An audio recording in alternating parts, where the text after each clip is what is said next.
So today we're going to be doing a brief lesson on writing P.E.E.L paragraphs. So the learning objective today would be learning how to use P.E.E.L paragraphs as a successful essay writing technique. So we're going to get straight into it. An example question I'm going to be working on today would be, should students be allowed on social media after 8 p.m? The point being, which you need to answer the question as directly as you can, making use of any keywords. This would be the first thing that the marker would see. So this is the top sentence, and you need to make sure that it really outlines your point and makes it as clear as possible. So an example for this would be relating back to the question we just looked at. Students shouldn't be allowed access to social media after 8 p.m. So it's simple, concise, and gets straight to the point, and explains what the essay is going to be about. Potential sentence starters you can use would be, first of all, it is evident that. Another point to consider is, moreover or furthermore. But obviously you can have a little bit of creativity with this. You can throw in your own words there and just use that to sort of link the P.E.E.L paragraph together. The next point you have to make would be evidence. So after you've outlined your point, you'd move on to the evidence sector, bringing in evidence from the text to support your point. So obviously, whatever sort of information that you're given, make sure you use that in your answer to get the top marks. Studies show that social media before bed is linked to poor sleep.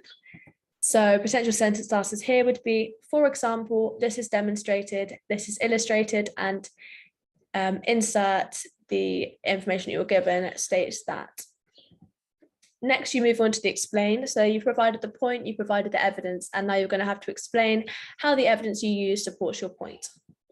For example, this 2017 study shows that blue light emitted from devices blocks melatonin production, which is shown to prevent sleep. Potential sentence starters for this would be, this suggests that, it can therefore be argued that, as a result of this, it's clear that, and this means. So those are just some sort of examples I'm giving you to throw in there, but you can obviously choose your own. And finally, after you've done the point, evidence and explain, then you need to do the link. So you summarize your point by linking back to the question and creating a direct response. This is sort of a summary where you tie everything together that you've already discussed. Example would be, as the evidence suggests, students should not use social media after 8 p.m. as it would have a negative impact on their sleep. A couple of potential sentence starters you could use could be, we can therefore see that. From this, we can conclude the significance of this is, and this highlights. So first of all, students should not be allowed to access social media after 8 p.m. is our point. Our evidence is, studies show that social media before bed is linked to poor sleep.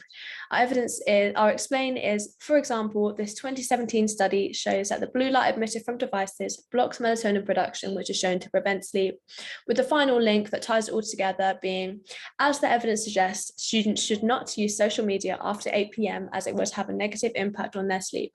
Right here, we've got an example of a top grade answer, which you can definitely replicate yourself by following the simple P.E.E.L paragraph technique. So hopefully that was helpful, and yeah, thanks for listening.